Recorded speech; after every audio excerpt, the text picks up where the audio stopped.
ፖርኖግራፊ ሱስ ውስጥ እንድትወድቁ ከሚያደርጋችሁ ነገሮች ውስጥ አንደኛው በተለይ ደግሞ አሁን ሴጋ የሚባለው ማስተርቤሽን የሚባለው ውስጥ ደጋግማችሁ በዛ ኃጢአት እንድትወድቁ ከሚያደርጋችሁ ነገሮች ውስጥ አሁን አንደኛው ምን መሰላችሁ? አሁን ብዙ ወጣቶች ያወሩኛል። በዚህ ምክንያት ነው እንደዚህ ውስጥ የወደኩት። አቁሜ ነበር ንስሐ ገብቼ ለ15 ቀን ለወር አንዳንዱ ለ2 ወር ቆይቼ በቃ በዚህ ሪዝን ነው ተመልሼ እዚህ ነገር ላይ የምወድቀው ከሚሉኝ ሪዝኖች ውስጥ አሁን ዋነኛው ምን እንደሆነ ታውቃላችሁ?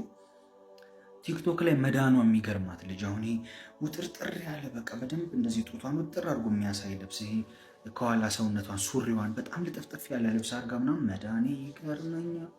መዳኔ ይገርመኛል የምትለዋ ልጅ እሷን እያየህ ከሆነ ስልክ ላይ ዳውንሎድ አድርገህ እያያት እየተከታተልካት ከሆነ ማታ ስተኛ እሷን ነው የምታስበው። በህልም ትመጣልሃለች።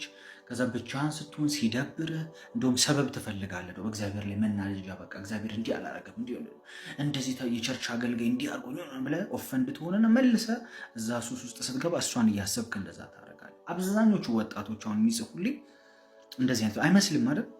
በጣም ብዙ ሴቶች ቲክቶክ ላይ የሚያደርጉት ወንዶችም ጭምራ ሴቶችም ደግሞ እንደዛ ናቸው። ወንዶች አሁን እንደዚህ የሚላለ እኔ በቃ ጌታን ወደዋለሁ ከጀርባ የሆነ መዝሙር አለ ኢየሱስ ከዛ እዚህ ደረቱ ምናምን ከፍቶ ምናምን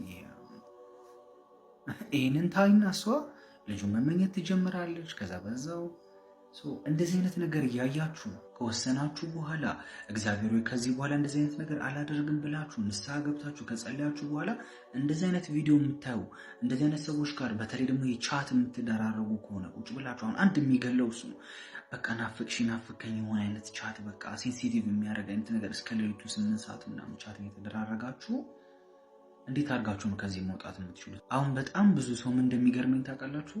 ይጸልያል። እግዚአብሔር አምላክ እባክህ ከዚህ ነገር ውስጥ አስወጣኝ፣ እባክህ አግዘኝ፣ እባክህ እርዳኝ ብሎ ይጸልያል። ከዛ ግን ውሳኔ ጋር ስትሉ ግን አይወስንም። አለች ያቺም ልጅ አሁንም ትልክለታለች ፎቶ እንደዚህ ያለች ምናምን መዝሙር ጀርባ ላይ አርጋ ይሄ ማስክ አድርጋ ማለት ነው ትልክለታለች ምናምን እና መዳኑ አይገርመዋል ሰው። እኔ መዳኔ አይገርመኝም እንዴ ወገኔ? በጣም ነው እንጂ የሚገርመኝ መዳኔ።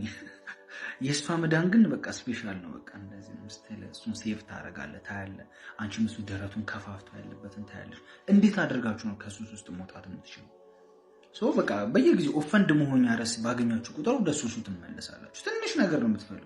ቸርች ላይ የሆነ ሰው እንዲያበሳጫችሁ ወይ እግዚአብሔር የሆነ ነገር ጠይቃችሁ ሳይመልስ ይቀር ወይ ቸርች ላይ ሄዳችሁ የሆነ እሳት ይንካኝ ጌታ ዛሬ ከነካኝ ቀየራለሁ ስትሄድ እሳት የለም። ከዛ በቃ አይፈልገኝም አይወደኝም እግዚአብሔር ወደ ሱሱ ለእንደዚህ አይነት ነገር ነዳጅ እየጨመራችሁ ከጎን የሆነ የሚቀጣጠል ነገር እያቀረባችሁ እያቀበላችሁ ከሱስ ውስጥ ለመውጣት ጸሎት ማድረግ ማለት ምንም ወዴትም አትንቀሳቀሱም፣ እዛው ነው የምትቀሩት። እግዚአብሔር ከልቤ ላይ አንሳልኝ ይህንን ነገር ማለት ምን ማለት ነው? አሁን በቃ እንደዚህ እየተጨነቁ ነው ሴቶቹ እንደዚህ ያስጨነቁኝ ነው ወይ ወንዶች እንደዚህ ያስጨነቁኝ ነው፣ ከልቤ ላይ አንሳልኝ። ምንድነው ልብ ላይ ምንድነው የተቀመጠው? ምንም የለም ከልብ ላይ የሚነሳ ምንድነው የሚነሳው? መንፈሳዊ ዓለም ላይ የለም። እንግዲህ ወገኖች እንደዚህ የሚነሳ ነገር የለም። እግዚአብሔር ፍቅሩን ነው ኢምፓርት የሚያደርጋችሁ፣ መገኘቱን ኃይሉን ኢምፓርት ያደርጋችኋል። ከዛ እሱን ኃይል ኢምፓርት ሲያደርገን ስንቀበል በዛ በተቀበልነው ኢምፓወርመንት አክሽን እንወስዳለን። የሆነ ነገር ከሆነ ብሎክ እያደረግን፣ ጸሎት ከሆነ ኮሚትድ ሆነን እየጸለይን፣ ከእግዚአብሔር ጋር ፌሎሺፕ ማጠንከር ከሆነ እያጠነከርን፣ ከዛ ውሏችንን እየቀየርን፣ የምናያቸውን ነገሮች እየቀየርን፣ ኢንቫይሮንመንታችንን እያስተካከልን፣ እዛ ላይ እግዚአብሔር እያገዘን እየረዳን ነው እንጂ ዝም ብሎ መጸለይ ብቻ ሂፖክራትነት ነው፣ ግብዝነት ነው። ለዛ ወገኖች አጥፉ። አሁን አብዛኞቹ ለምን እንደዛ እንደሚያደርጉ አንዳንዶቹ አያውቁትም፣ አንዳንዶቹ ደግሞ ሆን ብለው ነው እንደዛ የሚያደርጉት አቴንሽን ስለሚፈልጉ ማለትና የትኛው በጌታ ይሁን የትኛው በጌታቸው ይሁን አታውቁም ምን አይነት ነገር ውስጥ ሰው እንዳለ። ሰው እንደዚህ አይነት ነገሮችን ሴንሲቲቭ የሚያደርጉ ወደ ሴክሹዋል ነገር የሚመሩ እንድትመኙ የሚያደርጋችሁ ምናምን the mighty name of Jesus Christ ብላችሁ አጥፉ። ብሎክ ማድረግ ያለባችሁ ብሎክ፣ ዌብሳይት ከሆነ አጥፉ። ምሳሌ ነው ለበዚያ ሁሌ እንደምላችሁ እዛ ቦታ ስታክ እያደረጋችሁ ትቀጥላላችሁ። እሱ ደግሞ መጨረሻው ሞት ነው፣ ዲስትራክሽን። ከነዛ አይነት ጥፋት መንግስተ ሰማይ መግባት የለም እንደዚህ አይነት ነገር። ለዛ ላይፋችሁን አስተካክሉ፣ ዲሲሽን ውሰዱ። ተመክራችሁ ተጸልዮላችሁ ምናምን ረጅም ዓመት ቆይታችኋል። አሁን የውሳኔ ጊዜ ነው። እግዚአብሔር አምላክ ይርዳችሁ፣ ውሳኔ ወስኑ። እኔ አንደኛው ቪክተም ነበርኩ። ድሮ የነበርኩበትን ህይወት ቴስቲሞኒ ሰጥቻለሁ፣ አይታችኋል። ምን ረዳህ ብትሉ ከእግዚአብሔር ፍቅር መነካት ባለፈ እኔም ደግሞ ውሳኔ ወስናለሁ፣ አክሽን ወስጃለሁ። እሱ ረድቶኛል።